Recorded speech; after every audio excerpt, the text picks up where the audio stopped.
Alrighty, folks, you know I'm feeling great on a Wednesday morning because Chairman members cashed in on 4 more premium selections on my premium page yesterday. We had the Jazz -2, Thunder -3, Grizzlies +5. We also had the over in that T-Wolves game. And yep, you guessed it, all of those plays cashed. And the only way you could have accessed all of those winners is to join my full access, all-inclusive Chairman package. Now, Chairman members get access to every single premium selection of mine, every single package, every single day for the next 30 days.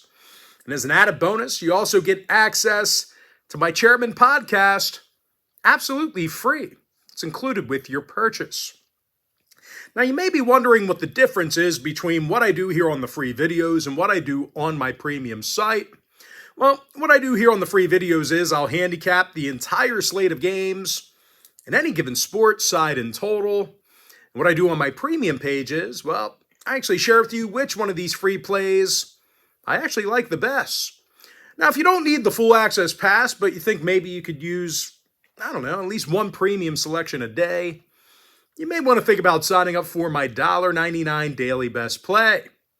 You get one premium selection of mine every single day for the next 30 days. The math works out to be just 6 cents a day. I'm 2-0 my last couple of daily best plays, 5-1 in my last 6 NBA tier membership picks. And finally, folks, I'm hitting at 88% in my last 20 Chairman package picks in that membership alone. And the good news is I have plays going off in all of those memberships here today. It's patreon.com/BrockPage. And with that, folks, we're going to jump into some free content. We're going to start off with the Sixers at the Magic, 7 o'clock Eastern tip-off. Orlando's the 2-point favorite, totals 225.5. Now, I actually think Orlando is the play here. They're 11-3 straight up in the Amway Center, and they covered in 79% of those contests. And a lot of that is thanks to some aggressive defensive play. These guys currently lead the NBA right now in home defensive boards.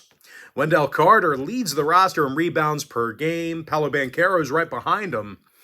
And they're taking on a Sixers team who lost 2 out of their last 4 themselves. And they're still going to work without Joel Embiid. He's currently inactive with an ankle injury.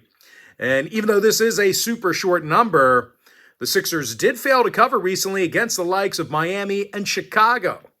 Now, injury-wise, once again, Embiid's inactive, Batum's out. Meanwhile, for the Magic, Ingles, Harris, and Isaac are questionable for them. Fultz and Harris still inactive. 5 out of the Magic's last 8 ball games fell under the total.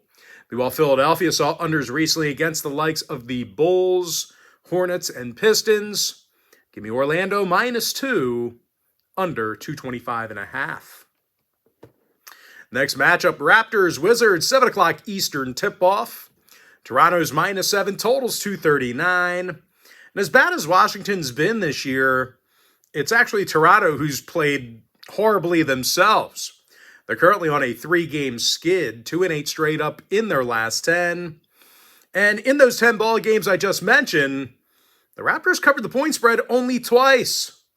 Toronto's also been terrible on the road. Out of a dozen contests away from home this season, the Raptors have a win percentage of just .250. They're facing a Washington club who's done a decent job covering the number themselves. These guys went 4-2 against the spread in their last 6. Covers against the likes of the Kings, Suns, and Pacers. When it comes to offensive production, these guys are pretty tough to slow down at home. I know a lot of folks might not know that, but they're actually in the top 3 in shooting from the field on their own court. Daniel Gafford, he's currently 70% from the field this year. Double-digit points a game for the big man. And, of course, Kyle Kuzma, he leads the roster in scoring. Now, injury-wise, Christian Coloco's out for the Raptors. Garrett Temple's doubtful. 6 out of the Raptors' last 10 ball games did get over the total. Meanwhile, Washington's 8-3 to the over in their own building. Give me Washington +7, over 239. Next game, Bucks, Nets, 7:30 p.m. East. Milwaukee's -4, totals 240.5. And even though Giannis is questionable to suit up, I still think the Bucks get the job done. Damian Lillard scoring over 26 points a game, 7 assists a night for Dame time. Meanwhile, Malik Beasley's knocking down over 45% of his long balls. They're facing a Brooklyn squad who's really had a rough time over the past few weeks. They took the loss in 5 out of their last 7 ball games, and they failed to cover in all but 2 of those contests. When it comes to offensive production, the Nets really haven't shot well at the Barclays Center. They're in the bottom 10 in the league in home offensive field goal percentage.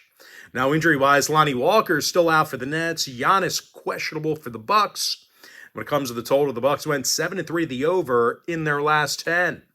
They're also 67% to the over for the entire season. Meanwhile, Brooklyn saw their last 3 straight get over the line themselves. Overs against the likes of the Pistons and Nuggets. Give me the Bucks -4, over 240.5.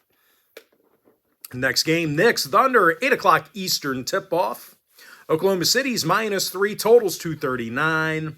And even though OKC's in the second of a back-to-back here today, these guys do continue to roll. They're 7-3 straight up in their last 10, and they're one of the best covering teams in professional sports. And a lot of that is due to some precision scoring. OKC's got the second highest three-point percentage in the league. They're also the best free throw shooting team in the NBA as well, so you can't put them to the stripe or they're going to make you pay. Shai Gilgeous-Alexander, he's drilling 91% of his attempts from the stripe, club leader in scoring. Meanwhile, the trio of Dort, Joe, and Wallace, they're drilling well over 41% of their three-pointers collectively. Now, they're facing a Knicks club who does have some issues guarding the three ball.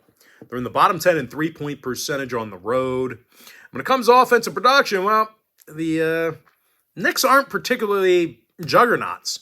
They're in the bottom 10 in offensive field goal percentage. Now, injury-wise, Robinson and Sims are still out for the Knicks. New York's gone 7-3 the over in their last 10. They also saw the over cash in 67% of their out-of-conference games. Now, Oklahoma City saw 4 out of their last 5 home games against the Eastern Conference get over the total themselves. Give me Oklahoma City -3, over 239. Next game, Suns Rockets, 8 o'clock Eastern tip-off. Phoenix is -3, totals 225.5. And for a team laying a bucket on the road here, I don't think the Suns are playing good enough to get the job done. They're 2-7 straight up in their last 9. When it comes to covering the point spread, Phoenix failed to cover in 9 out of their last 10. And a considerable amount of problems for Phoenix has been their shooting. These guys are a bottom 5 field goal shooting team on the road in the West. And they're facing a Rockets team here today who's arguably the toughest team to score against in the league. These guys have the lowest defensive field goal percentage in the entire NBA. They're also limiting their competition to just 28% shooting from three land in the Toyota Center. Now, injury-wise, Bullock and Brooks are questionable for the Rockets. Beal, Lee, and Okogie inactive for Phoenix. Now, the Suns' last 4 straight all fell under the total. 8-2 to the under in their last 10. Meanwhile, 6 out of Houston's last 10 stayed under the total themselves. They also saw 73% of their home games stay under the line. Give me Houston +3, under 225.5. And with that, folks, we are going to jump into our next and final matchup for the video. Cavs-Mavs, 8:30 p.m. East. Dallas is -3.5 on their own court. Totals 231. And even though Luka Doncic is listed as questionable, the Cavs are pretty banged up themselves. Donovan Mitchell, he's questionable with the flu or COVID or whatever's going on right around. A lot of guys getting sick, especially athletes. Anyway, the Cavs have also struggled a bit with Western Conference opponents. They're playing just .500 basketball in their out-of-conference games. And a big problem for Cleveland has been their second-half scoring.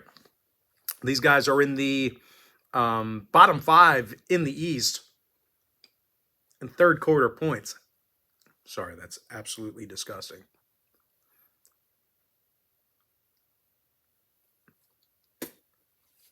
Horrible. Should just start over and re-record, but I'm not going to do that. I'd be surprised if you're still this deep into the video. But anyway, once again,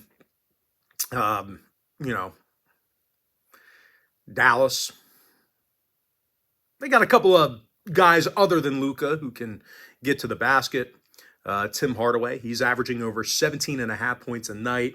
Derrick Jones is scoring double-digit points a game.